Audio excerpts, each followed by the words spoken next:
One of the steps every service person must do with gas equipment is to measure the gas pressure. That's what we're going to talk about in this lesson. To measure gas pressure in the manifold, you use the tap in the manifold or the gas valve outlet. Tubing can also be slipped over one of the burner orifice hoods. That is not the preferable method. Try to use a tap when possible. Two devices are commonly used to measure gas pressures. First is a spring gauge.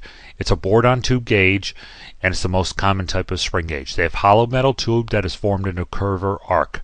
A pointer is connected to the closed end of the tube by the means of a lever.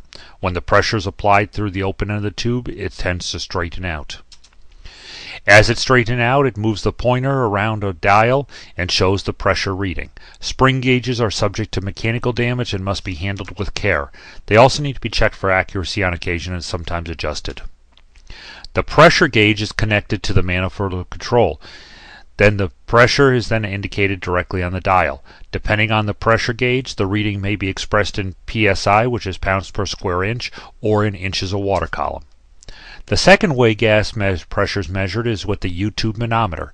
Gas pressure is displayed in inches of water column on the manometer. A manometer is simply a U-shaped tube that's made up of transparent material.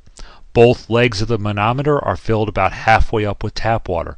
The water level in the manometer, with both ends open to the atmosphere, is at the zero level. Sometimes you have to adjust a sliding scale to get it there. The tubing from the gas manifold or control is connected to one end of the U-tube, and the other end is left open to the room air. When gas pressure is applied to the manometer, the water on the gas side of the tube is pushed down, while the water on the other side rises. The manometer then indicates the gas pressure in inches of water column. The height of the water column that the gas pressure will support with atmospheric pressure on the top of the water column. Usually the U-tube has a ruler in inches between the tubes for easy measurement.